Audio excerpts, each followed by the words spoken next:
Hey Man Cavians, this is Bob from the Bob Zen-Scale Man Cave, and today we have a review. It's an Intermountain review of an SD40-2W. It's in Canadian Pacific, Canadian National. What am I thinking? It's Canadian National, CN. Yeah. And why CN, Bob? You don't have CN on your layout. You're Minnesota, Alaska, and Nebraska. That's the Man Railroad. Why is there anything Canadian on your layout? Well, as it turns out, I took a picture of it, this exact locomotive road number, in Nebraska. And so I had to have it. It's in Nebraska, it's on my railroad. It can be on my railroad, Canadian National. Who would have thunk? So let's go take a look at this fine locomotive. Well, first things first, I've already taken this locomotive out of the packaging. And it's a pretty well packaged locomotive. It's got some of these foam pieces in here to keep the handrails from bending in and so forth. And it's got another piece that goes on top here and squishes it all together. So it also comes with some instructions as well. You got those operator guides and everything else that goes with it, explaining how your locomotive operates. You got all your sounds and your default tables for the CVs and so forth, and troubleshooting. Even how to take the cover off and show you the insides of that locomotive. So there's quite a bit of information here right away with this. So the first thing we're going to do is take a look at how much this thing weighs.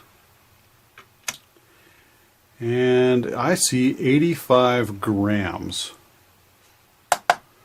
or 3 ounces. So it's a relatively light, not too bad. Some of the other bigger locomotives are around 100 grams and so forth, but are a little more than that, maybe 115 grams for a regular Ace or something. So it's not too bad for a little bit smaller locomotive. And let's take a look at some of these details on here. Okay, the first thing I notice is the front of this locomotive, as most people will see when they're sitting at the railroad crossing waiting to go across the road when this is coming by. It has some pretty sturdy handrails here. Intermountain has their own coupler style, so it's not a Microtrains coupler or anything, but it kind of looks similar to that. They do paint the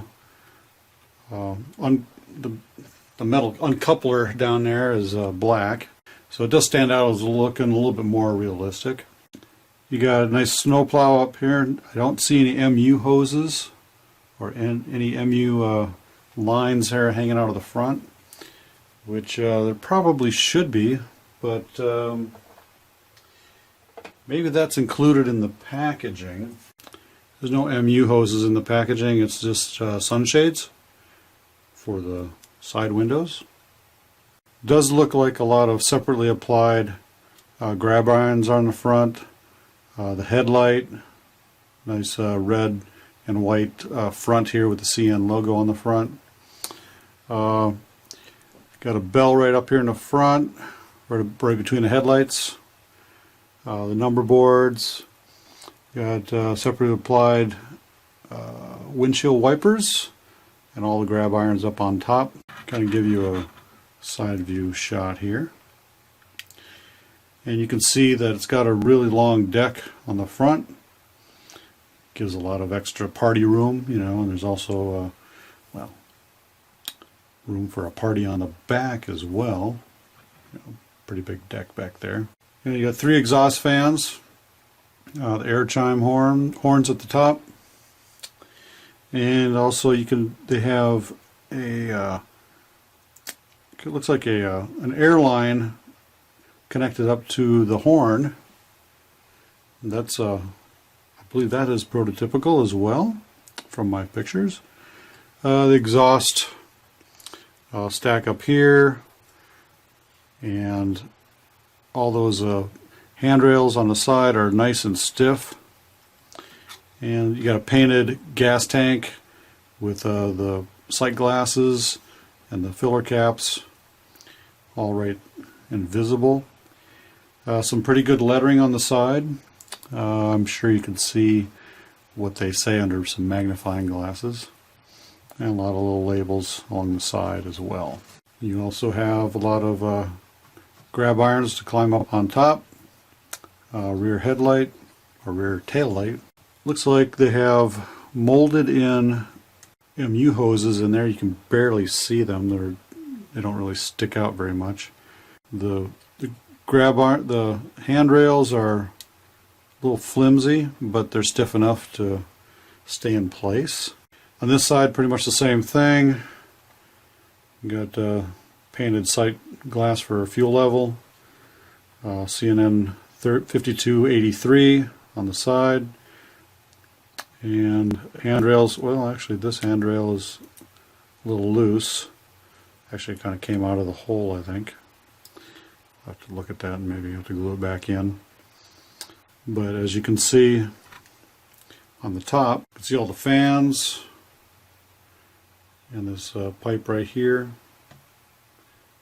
Go a little bit like this, and there you can see a raised air pipe right there. No real PTC antenna on here. There is an antenna up on top. This airline here goes up toward the bell.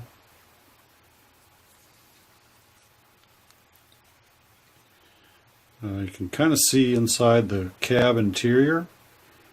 And it looks like a chair in there, and you can see that. It looks fairly built up in there.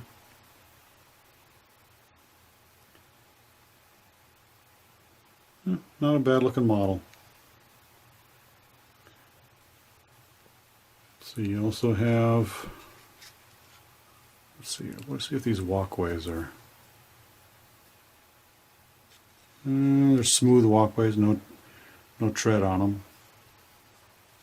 No safety tread. But not too bad.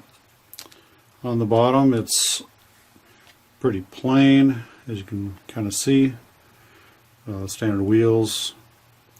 You can see the electrical pickups underneath here, all the copper strips. Okay, we're going to do some extreme close-ups here and show you the details up nice and close. You can see all those handrails and the decals.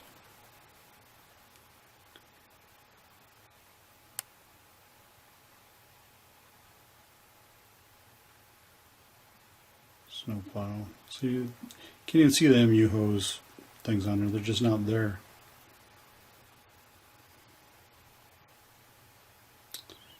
And we got the website on the side.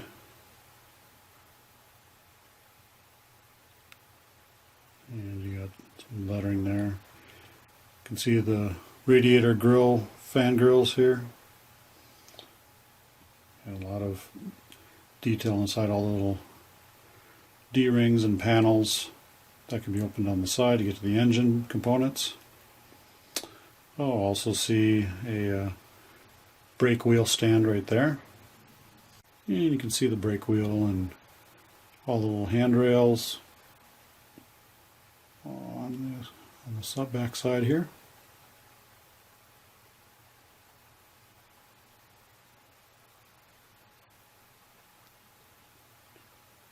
And you can see the MU hoses on here, but for some reason they're just not on the front.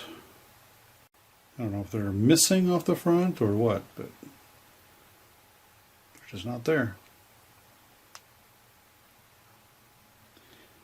But it does look like a nice locomotive. And well, the locomotive does come with Lock Sound Select And full throttle features include like drive, hold, and independent brake. And Run 8 and Coast are also included in the decoder, but are not mapped to a particular function key. They're just kind of part of the functionality of the movement of the locomotive. And so let's take a look at how that all works right now. Okay, let's take a look at the headlight functions. So turn the headlight on, and it's an LED on the Locksound Select board. So they're not separately inserted LEDs. If you press option 12, it's the dimmer, and you can see those dim. Turn them back brighter. There they are. It's hard to tell really, but it does work. And the rear tail light.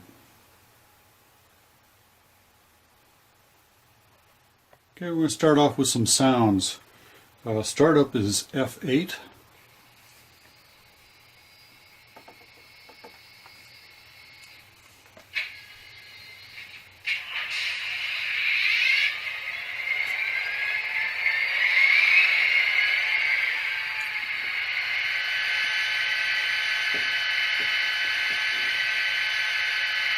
You've got F1 as your bell.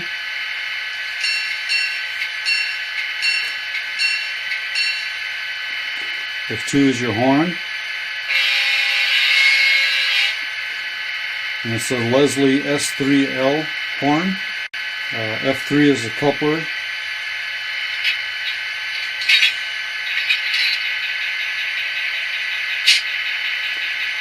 F5 is a rotary beacon. There's no rotary beacon on this one. F6 is ditch lights, which there are no ditch lights on this locomotive. F7 is an acceleration switching mode, and that can be controlled by setting a CV. I'm not going to show you that one. F11 is radiator fan.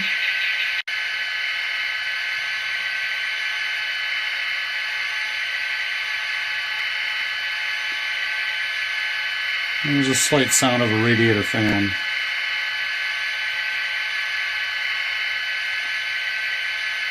And you can kind of hear it winding down. It's not as loud as I thought it would be. F12 would be the headlight dimmer. F13 is not used for auxiliary lighting output. F15, slow spitter valve number 2.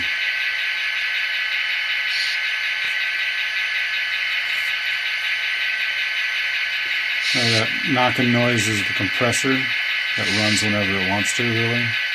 F16 was spitters on shutdown off. That's when you shut down by pressing F8. The spitters will stop spitting as well, so it won't just hit them. F17 is brake set and brake release off. Didn't make a noise. And then F18 is sounding valve.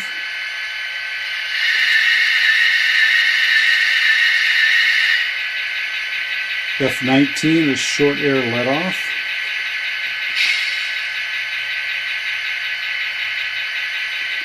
F20 is the compressor.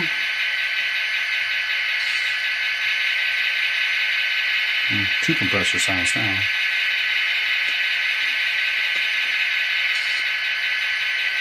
And then F21 is a slow spitter valve number 1.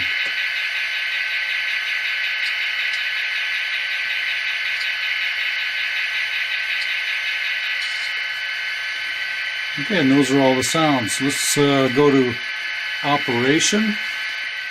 Okay, we're going to do the dynamic brake, and turn on F4 and get it up here to speed. Speed step 10.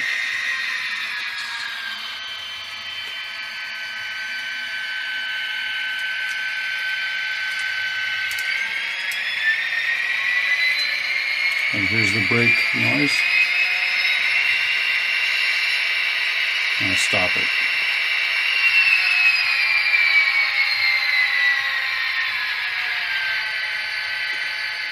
let's see, the drive hold. It's F9. So I'm pressing F9 right now, and it is activated. And I'm going to turn up the speed. I'm going to turn up to 10.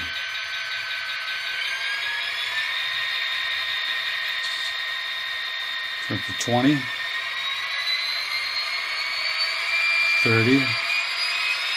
You hear the engine revving up, but it ain't moving anywhere. Go back down to 20. Press F9 again. And locomotive starts to go.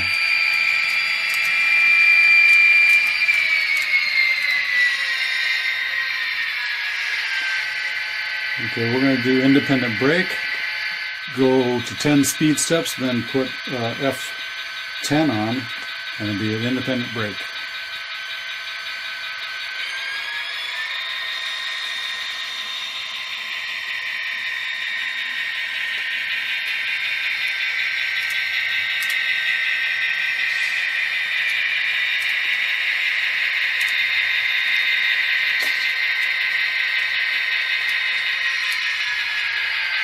So I pressed F10 and it stopped the engine. In reverse, you gotta remember, you gotta take the brake off if you want it to go. So if I turned up the speed to go in reverse, it ain't going anywhere. So I could press F9. Is that gonna go? Nope. I gotta press F10 to release the brake. And those are the functions on this locomotive. Okay, let's check the coupler height with this. Just using a real world coupler gauge, basically. I don't really have a standard gauge. I probably should buy one, you know. But using a Microtrains 50-foot boxcar, you can see that the coupler height is a little high for the Microtrains. The Intermountain locomotive is higher than this one, and this isn't the only one I've looked at. As you can tell, it does sit a little bit lower than the Intermountain. And if I put in let's say this intermodal, that also is low. So there's kind of a little problem there I didn't really expect, but maybe that's adjustable. Who knows? Maybe I just need to push down this cover a little bit. And it gets close. But keep that in mind. You may have to adjust your coupler height.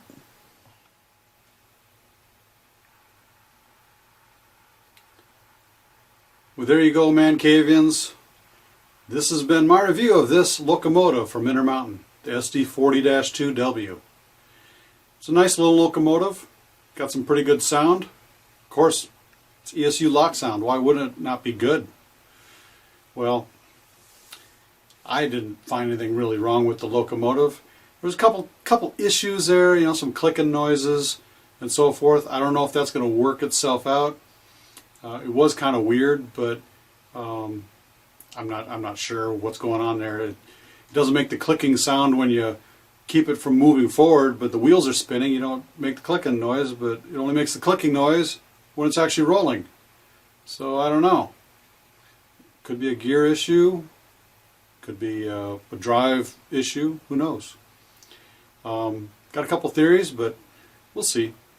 Maybe it just needs a little breaking in. Who knows? So, all in all, it's a pretty good locomotive. I'm happy to have it on my layout.